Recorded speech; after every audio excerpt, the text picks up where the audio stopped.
She read the contract everybody else had already signed off on, then said one sentence that stopped a billion-dollar deal dead in its tracks. Funny thing about money, real money, the kind that slips across boardroom tables with just a nod, the kind that doesn't even blink when 10 million shifts hands because it's eyeing 10 billion. It has a smell. Not like cash, not really, more like cold steel and aftershave and nerves stretched tight. That's the air I was breathing the morning it all went sideways, sitting at the very end of that glossy, stupidly long table on the 31st floor, way above downtown St. Paul.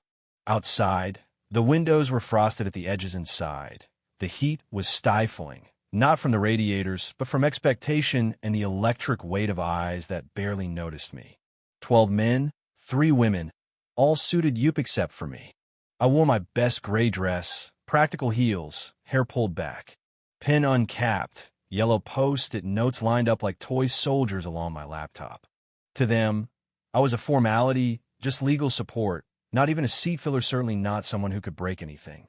Usually, I didn't mind. Usually, I kept my head down and did my job. But across from me, Preston Velman was laughing too loud at his own joke. CEO of Halverson and Drake Ventures, tall, tan, always perfectly groomed, with the kind of charm that's just one click away from dangerous.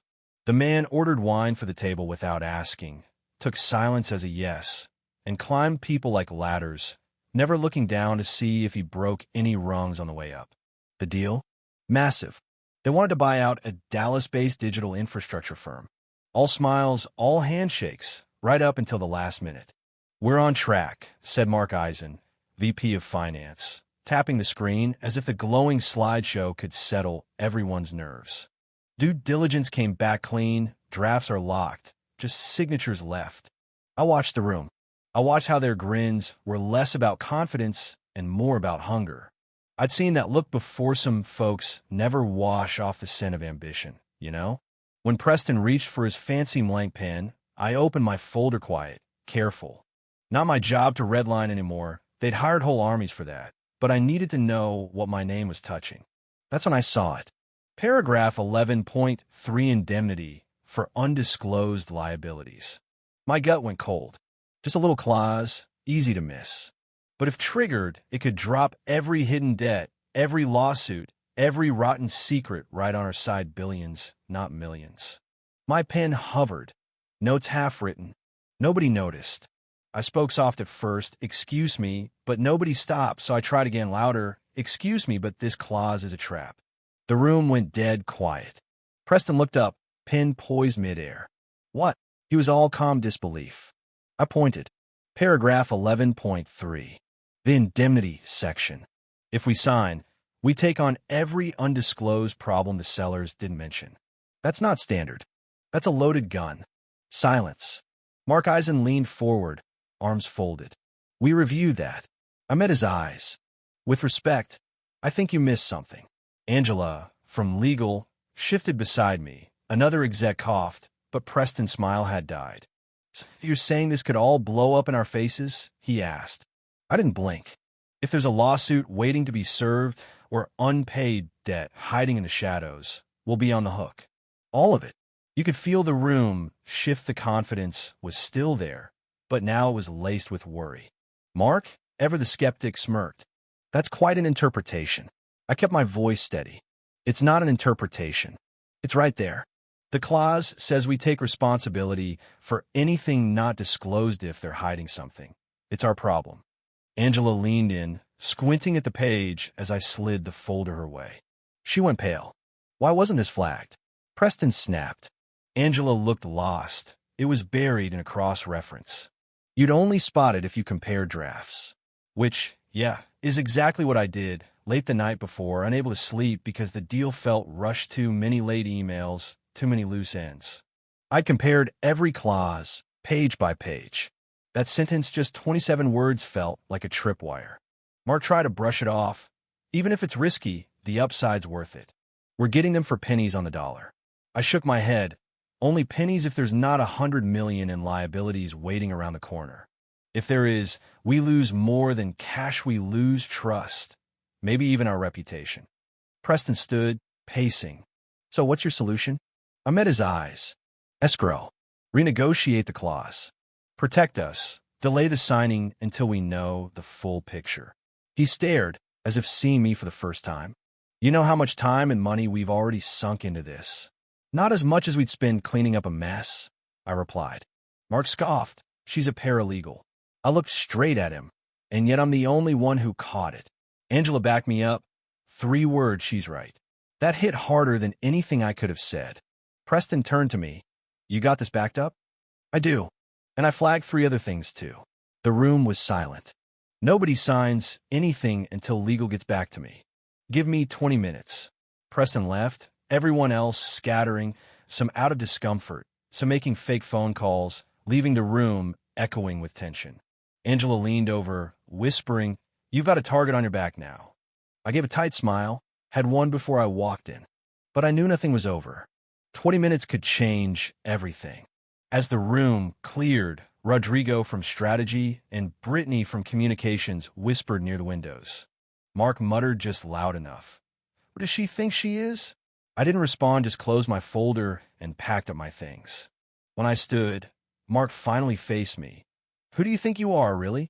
You don't lead negotiations. You don't close deals. You're just here. I shrugged. Don't have to lead to spot a landmine. I did my job. You're welcome. Rodrigo tried to mock me. You know, stunts like that don't win you anything. I'm not here to win, I said. I'm here to keep us out of a disaster. Maybe that's not your priority. Then I left. In the hallway, my pulse pounded not from fear, but from history. Back in my first law internship, I caught an error, flagged it to a junior partner. He fixed it, erased my name, took the credit. Another time, I corrected a senior associate in front of a client, got reassigned to grunt work the next day. You get sharper, but it never gets easier. At the staff kitchen, I poured stale coffee, watched the snow drift. Brittany joined me. I didn't catch it either, she admitted. I've read that kind of clause 100 times, never saw how tilted it was until now. I nodded. That's how they write it. Looks fair until it's not. She said, You probably just saved us a lawsuit. I just shrugged. Or earned myself a reputation. Brittany's voice softened. If that's the price, I'd rather work with you than 5 Mark Eisens. I didn't smile, but my shoulders eased. My office phone buzzed. Preston wanted to see me alone. Walking in his office felt like stepping into court, no space for small talk. Preston stood by the window, arms crossed. You caught everyone off guard. Wasn't trying to. He gestured for me to sit, but stayed standing. My legal aid reviewed the clause. You were right. No epalegi. Just fact. How'd you spot it? Compared version 3 to version 5. The clause was rewritten late Friday, buried in a reference. He paused. You embarrassed my team. I met his gaze. I protected your company. That landed. He leaned back. You slowed down a machine that's been running for almost a year. Machines that run too fast crash. He almost smiled. People are talking, you know. Do I care? I asked. He respected that. You got instincts. You see angles. That's rare. So what do you want? The question hung there. I breathed out. Respect. Credit. And the room when it matters. He nodded. You'll get it. But I was ready. Not if it's just a title bump. Not if it's window dressing. If you see me, use me or I'll keep doing my job until someone else does. He studied me, longer this time, then handed me a marked-up contract. The seller's lawyer trained where I did. I glanced at the page. Apparently you learn more. He laughed real this time. Okay, we're pushing the deal. You're sitting in on the next round. As what? As the person who reads better than half my team. Shoulders back, chin up, I left feeling like the chair in that conference room finally belonged to me, or maybe for once I belonged in it. Back at my desk, my inbox overflowed: legal, strategy, even HR. But the only message that mattered? Preston, your notes. Impressive. That was it. Enough for now.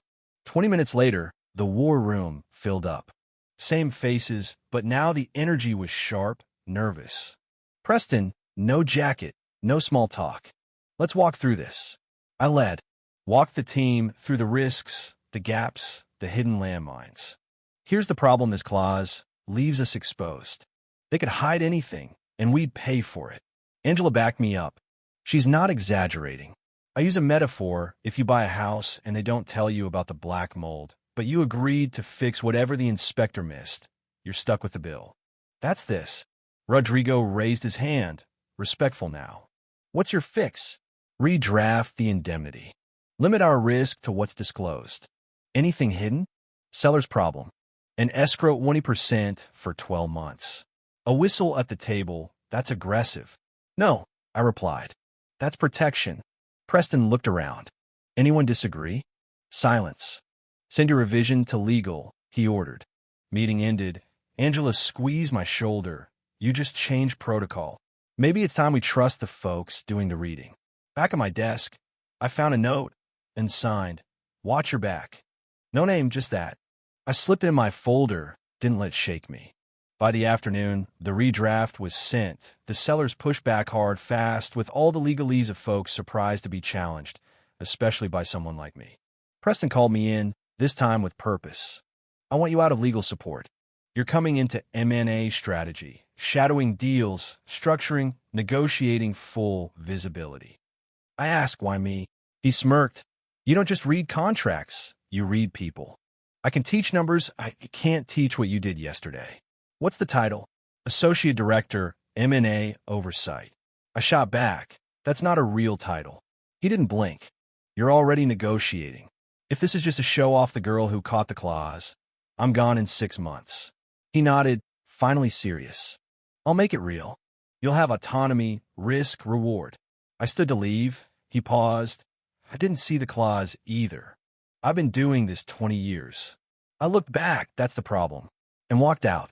Packing my stuff, Angela passed by. Moving upstairs? I smiled, looks like it. They'll either love you or fear you. I shrugged. They just have to respect me. But that note in my folder reminded met his wasn't a win. It was just a new battleground. The elevator to floor 35 felt like crossing into a new world, fewer people, more glass, the sound of power on carpet. My new office, not huge, but all mine. A note on my keyboard. Welcome to the deep end. I didn't need it. After hours, the building emptying, a gentle knock Malaya, brand new admin, nervous but hopeful. I heard what you did in the meeting. It mattered. Made me think maybe I can do the same. If I keep asking, keep checking. I handed her a sticky note. Ask, then check. That's how it starts. Ask every question. Check everything yourself. Don't wait for someone else to hand you the truth. As she left, I stared out at the city lights. Reflection clearer than I felt some days, sharper than people gave me credit for, and still here. Because sometimes the bravest thing in a room full of power is to tell the truth and keep standing. You don't have to be loud to be heard. You just have to be clear and relentless. Respect isn't handed out. You earn it word by word, choice by choice. If my story made you think about your voice, your place in a room, or the times you stayed quiet, share it. Someone else is waiting for the sign that it's okay to speak up. Is telling the truth ever easy where you work? Or does it cost you too? Drop your thoughts below. Let's see what justice really means in rooms like these.